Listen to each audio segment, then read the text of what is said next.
चार आषाढ़ तपंदा तिस लगे, हर नाह न जिन्ना पास, जग जीवन पुरख त्याग के, मानस संधि आस।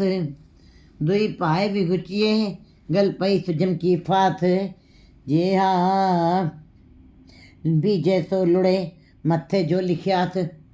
आषाढ़, ज्येष्ठ के बाद आषाढ़ का महीना, जो कि बहुत गर्म है, जिसमें जीव जंतु सभी बड़े व्याकुल हैं, बड़े ही दुखी होते हैं। ये गर्मी ज्येष्ठ के महीने से भी ज़्यादा तपश वाली होती है। ये सूरज की तपश से एवं धरती की तपश दोनों से मिल करके ये तपश जो पड़ रही है, जो गर्मी पड़ रही है, इसके अंदर जीव बहुत ही व्याकुल होते हैं। और उन्होंने इस गर्मी से, इस तपश से, इस बेचैनी से बचने के लिए बाहरी उपराले भी किए। गांव में लोगों ने ठंडे घड़े का पानी और ठंडी छाया में, पेड़ों की ठंडी सघन छाया के नीचे बैठ करके अपनी इस तपश को मिटाने की कोशिश की है। ये तपश ऐसी है कि छाँ ही छाते छाँ भी छाँ को ढूंढ रही है। इतनी तपश है, इतनी गर्मी है कि छाँ भी छाँ को ही ढूंढ रही है, इतनी गर्मी है। इसके लिए बाहरी उपाय मनुष्यों ने अपने साधनों से इकट्ठे किए हैं और उन साधनों को अपने जीवन में प्रयोग किया है। और शहरों में लोगों ने एसी, एयर कंडीशन, वातानुकूलित घरों को बना लिया है, जिसके कारण इस व्याकुलता से, इस भयावह गर्मी से, इस भयावह तपश वाले महीने से बचा जा सके। लू चलती है, जीव बड़े दुखी हैं, बड़े व्याकुल हैं, गर्मी अजीब सी गर्मी है। लेकिन गुरुजी बता रहे हैं कि एक गर्मी तो बाहर की है, जिसके लिए जीवों ने उपराले किए, कोशिशें की और उनके लिए साधन अपने जुटा लिए, ये शरीर के लिए थे। लेकिन एक अंदर की तपश है, क्योंकि गुरु ग्रंथ साहब की वाणी में ये 12 माह भी ईश्वर के नाम के साथ ही जोड़ करके, उनके प्रतीक बना करके विवरण दिया कि हर महीना तभी अच्छा होगा जब गुरु के चरणों के साथ, प्रभु के चरणों के साथ कोई जुड़ जाता है। तो आज जब दूसरी तरफ मन के अंदर भी, जिनके अंदर आशाएं, कामनाएं और तृष्णाओं की तपश बनी हुई है, जिनके अंदर हरदम ये लहरें, विकारों की लहरों के ये उठ रही हैं, आशाएं, कामनाएं, तृष्णाएं, काम, क्रोध, लोभ, ईर्ष्या, द्वेष और अन्य अशुभ विचार जो जीव के अंदर उठते हैं, वे मन के ऊपर तपिश बनाए रहते हैं। और उस बाहरी गर्मी के बचने के लिए, आषाढ़ के महीने की तपिश से बचने के लिए जीव ने बाहरी उपराले किए, लेकिन अंदर की तपश इन बाहरी उपलालों से कभी भी नहीं खत्म होता थी। चंदन चंद न सरद रुत, मूल न मिटे ही काम, शीतल थी वे बहरा, जपंदड़ो हर नाम। ये अंदर की तपश जो है, न चंदन लगाने से अंदर मन ठंडा हो सकता है, और न ठंडी रुत भी इस मन को ठंडा कर सकती है।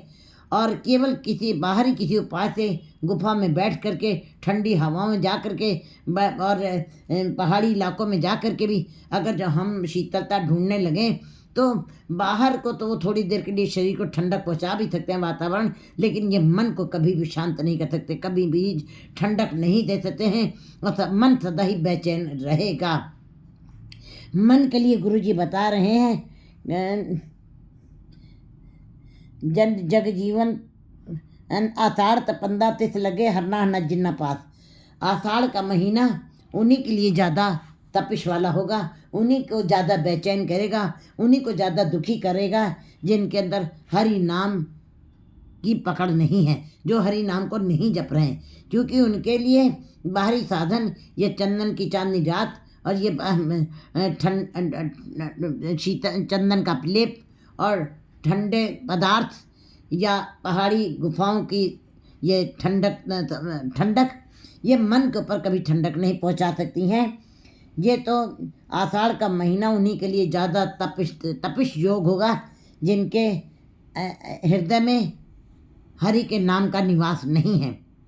क्योंकि उनको तो बाहर की भी तपश उनको परेशान करेगी। सूरज अगन तपे, सूरज और धरती भी उस तपिश से खाली नहीं रह जाती है। ऊपर से सूरज तपता है, नीचे धरती भी तपती है।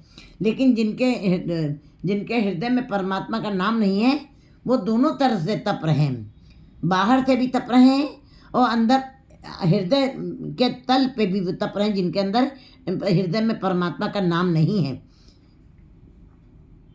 जग जीवन पुरख त्याग के मानस संध्यास, ऐसे जीव मूर्ख होते हैं, अज्ञानी होते हैं, जो जग जीवन देने वाला परमात्मा, जो सारे संसार को जीवन देने वाला है, सबके अंदर ऊर्जा भरने वाला है, सबके अंदर प्रकाश भरने वाला है, सबके अंदर जीवन दान देने वाला है, प्राणों को चलाने वाला है, अगर जो उसको विचार करके और मानस संध्यास दूसरों के ऊपर विश्वास करें, एक मनुष्य के मनुष्यों के ऊपर दूसरों के ऊपर विश्वास करके बैठ जाना और उसी को पराशा करके पूरे जीवन को बिता देना, ऐसे जीव जो हैं कहते हैं जग जीवन पुरख त्याग के मानस संध्यास, ऐसे जीव मूर्ख होते हैं, ऐसे जीव अज्ञानी होते हैं।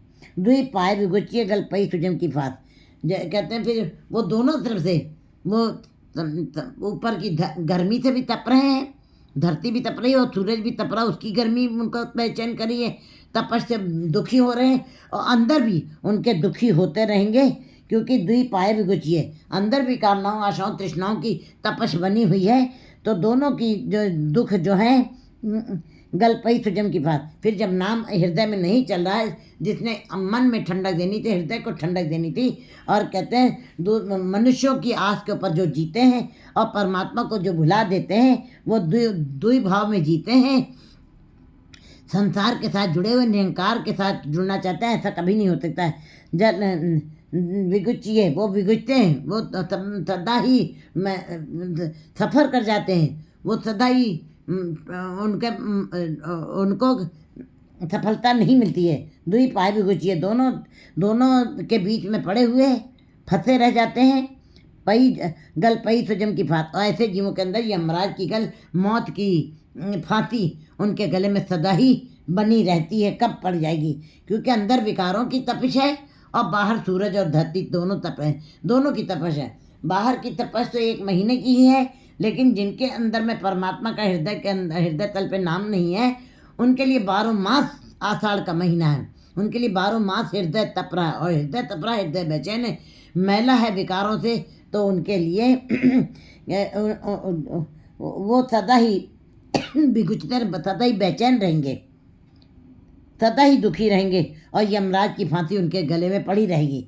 जेहा बीजे सो लुड़े मत्थे जो लिखा था, जैसा जैसा परमात्मा ने मस्तक में लिख दिया है, जैसे जैसे कर्म जीव कर रहे हैं, वैसे ही वैसा उनको फल मिलेगा। जेहा लुणे, जैसा बीजे सो लुणे मत्थे जो लिखा, जैसे किसान जो है खेत में जो बीज डालता है वही उनको फल मिलते हैं। गन्ना बोया तो गन्ना ही मिलेगा, गेहूँ बोया तो गेहूँ मिलेगा, फूल बोए तो फूल मिलेंगे, कांटे बोए तो कांटे मिलेंगे। लेकिन फूल अगर जो बोए तो 2-4 के बदले 100 मिल जाएंगे, लेकिन कांटा एक बोया है तो पग पग पे कांटे फैल जाते हैं। कांटे माने मतलब दुख। अगर जो आपने अशुभ कर्म किए हैं, किसी को दुख माने कि अपनी वाणी से किसी को चोट पहुंचाई हो, और वाणी तो वाणी है, और मन से अंदर से अगर जो किसी के को चोट पहुंचाई है, और अगर जो किसी के लिए सोच ही लिया, बुरा किया भी नहीं है अभी, अगर जो सोच भी लिया है, तो कहते हैं जेहा बीजे, वो बीज बन जाएगा जाकर, क्योंकि मन से अंदर से विचार चल रहा है और अंदर से बुरा विचार चल रहा है। तो कहते हैं अगर जो सोच लिया उसके लिए, जैसा बीज, अगर जो अशुभ विचार के सोचे हैं, तो वो बीज जमीन के अंदर गया है, उसके तुमको फल काटने ही पड़ेंगे। चाहे बाद में तुम कितने भी शुभ कर्म कर लो, लेकिन जो बीज अंदर चला गया है उसने तो फल देना ही है, उसको तो खाने पड़े। जेहा विजय, हे जीव सावधान होके अपने जीवन में जो कर्म कर रहे हो, जो जीवन में जो मन और वाणी से जो तुम सोच रहे हो, जो बोल रहे हो, वो बहुत ही विचार करके, बड़े ही हृदय तराजू पे तौल करके तब तुमको बोलना है, क्योंकि तुम्हारे मुख से जो बीज निकलेगा वो उगेगा जरूर। जेहा बीजे, जैसा बोगे कर्मी कर्मी होए विचार। सच्चा आप सच्चा दरबार कहते हैं, उसका दरबार सच्चा, वहाँ पे इसी का विचार होना है। जैसा बीजोगे वैसा ही काटना पड़ेगा, मत्थे जो लिखा था। और बाकी इन जीवों के बस में कुछ नहीं है। परमात्मा ने जीवों को जो परमात्मा का नाम हृदय में बताए हैं, या जो कामनाओं आशाओं के तल पे जी रहे हैं, सबको परमात्मा ने अपने दर से एक ही जैसा जीवन दिया है और संसार में भेजा है, एक ही जैसा भेजा, एक ही तरह करके भेजा है। लेकिन बता रहे गुरु जी, यहाँ बीजे सो लुणे, जैसा तुम बोगे वैसा ही काटोगे। मत्थे जो लिखा, जो माथे पे तुम परमात्मा की दरगाह से जो लिखवा के आए हो, वैसे ही तुम आकर के कर्म करोगे। जीव अपनी मर्जी से कोई कर्म नहीं कर रहा है। जो हम कर रहे हैं वो उसकी ही हुक्म से, उसकी ही रजा से कर रहे हैं। जो धुर दरगाह से मस्तक पे जो रेखाएं खींच दी हैं परमात्मा ने, रैण विहाणी पछतानी उठ चली गई निराश। जिनको साधु पेटिए तो दरगे हो खिलास। कहते हैं ये रैण है, ये जीवन रूपी रात्रि है। जो नाम नहीं जपते हैं, रैण विहाणी पछतानी, उनको उन जीवों को जो कामनाओं आशाओं तृष्णाओं के साथ जी रहे हैं और अंदर तपश बनाए हुए हैं विकारों की, रैण विहाणी, उनके लिए ये जीवन रूपी रात बीत जाएगी और पश्चाताप हाथ में लगेगा। उठ चली गई निराश, और आखिर में ये जीव स्त्री निराश होके दुखी होके इस संसार से चली जाती है। जीव को पश्चाताप करना पड़ता है। जिनको साधु पेटिए सो दरगे होए क्लास। जिन जीवों को परमात्मा ने साधुओं से भेंट कराई, गुरु से भेंट कराई है, सत्य संगत कराई, सत्संगत में लाभ कराया है, वही दरगाह में दरगाह तक पहुँचेंगे। तो दरगे होए खलास, वो परमात्मा के दरबार में सीधे पहुँचेंगे। उनको कोई ठाक नहीं पाएगा। वे अपने जीवन को सफल कर जाएंगे। कर कृपा प्रभु अपनी तेरे दर्शन हुए प्यास है। लेकिन जब परमात्मा किसी के ऊपर कृपा करता है, सबके ऊपर नहीं, सब तो उस तपिश में, बाहर की तपश में ही है और अंदर की तपश में। ज़्यादातर संसार जो है अंदर भी तप रहा है और बाहर भी तप रहा है।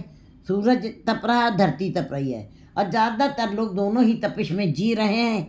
बाहर की तपश के लिए तो फिर भी जीव कुछ कर सकता है, अंदर की तपश भी जिनके अंदर बनी हुई विकारों की, बनी हुई है कामनाओं आशाओं तृष्णाओं की, फिर गुरु जी कहते हैं कि वो सदा ही 12 मास उनके लिए आषाढ़ का महीना बना रहेगा।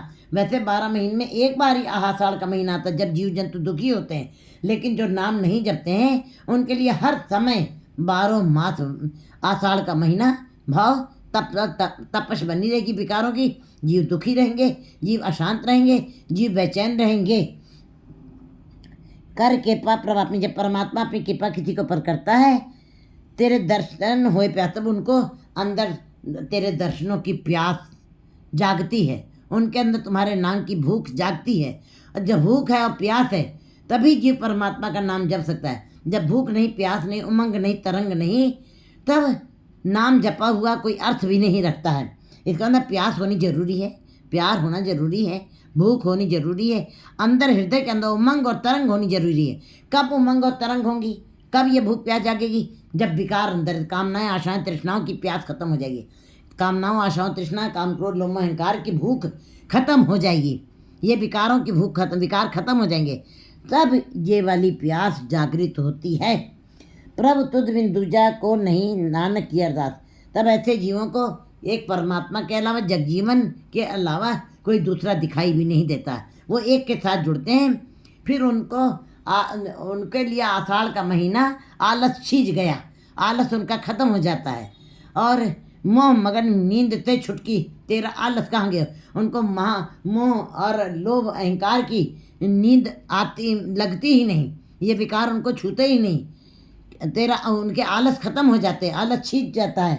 प्रभु तुझ बिन दूजा को नहीं, नानक की अरदास। गुरु जी कहते हैं कि परमात्मा के अलावा उनके लिए कोई दूसरा नहीं है। वो केवल एक परमात्मा का ही आसरा पकड़ते हैं। और प्रभु तुझ बिन दूजा को नहीं, एक नानक की, और परमात्मा के आगे अरदास करते हैं, जोधड़ी करते हैं, विनती करते हैं। आषाढ़ सुहंदा तिस लगे, जित मन हर चरण निवास। गुरु जी कह रहे हैं आषाढ़ का महीना जो बहुत ही जेठ के महीने से भी ज़्यादा तपश वाला है, ज़्यादा दुख देने वाला है, ज़्यादा बेचैन करने वाला है। कहते हैं आषाढ़ सुहंदा, आषाढ़ का महीना उसके लिए सुंदर हो जाएगा, तपिश देने वाला, ठंडक देने वाला हो जाएगा। उस वो महीने में भी, वे आषाढ़ के महीने में भी वे तपिश में नहीं रहेंगे, वे दुखी नहीं होंगे, वे बेचैन नहीं होंगे। क्योंकि बाहर की तपश के तो जीव साधन जुटाता ही, लेकिन जो नाम जपने वाले हैं, जिनका मन परमात्मा के नाम से जुड़ गया है, जिनको उस ईश्वर के अलावा कोई दूसरा दिखाई नहीं देता है, उसी के आगे जो अरदास कर रहे हैं, उनको आषाढ़ का महीना, उनकी गर्मी कुछ भी नहीं कहती है। और अंदर परमात्मा के नाम का ठंडक, उनके ठंडक बनी हुई है। परमात्मा के नाम का चंदन उन्होंने लगाया हुआ, परमात्मा के नाम का परमात्मा के नाम की शीतलता, जो सूर्य चंद्रमा से जो शीतल किरणें निकलती हैं, वो गुरु के शब्द से वो किरणें अपने अंदर ग्राह्य कर रहे हैं। इसलिए वो सदा ही सुंदर बने, सदा ही तृप्त बने रहते हैं। तो इस लगे जैसे मन हर चरण निवास। आषाढ़ का महीना उन्हीं के लिए सबसे सुंदर है और सबसे अच्छा है, क्योंकि उनके अंदर से आलस खत्म हो गया, उनके अंदर बेचैनी खत्म हो गई है, उनके अंदर मोह वाली तपिश नहीं रहेगी, लोभ वाली तपिश नहीं रहेगी, अहंकार वाली तपिश नहीं रह गई है, ईर्ष्या द्वेष वाली तपिश नहीं रहेगी। नाम के साथ ये सब खत्म हो जाता है। जिस मन हर चरण निवास, जिनका मन हरि के चरणों के साथ निवास करता है, जो हरि के चरणों के साथ जुड़े हुए हैं, उनको आषाढ़ का महीना कहते हैं, उनको कुछ भी नहीं कहता है। कहते हैं जो संसार में रत्ती फरीदा रत्ती वड्डियाँ तुख उठन पाथ त्रिग तिना दा जीवे जिन्ना विराणी आस। जो संसार के आश्रय में जीते हैं वो धिक्कार है, ऐसे जीव सदा तपते रहते हैं। इसलिए हर जीव को उस ईश्वर के नाम के साथ जुड़ करके अपने आषाढ़ के महीने को सुंदर बनाना चाहिए, ठंडक बनाना चाहिए, तृप्त करने वाला बना लेना चाहिए। उसके साथ ही जुड़ना जीवन का उद्देश्य मान लेना चाहिए। 5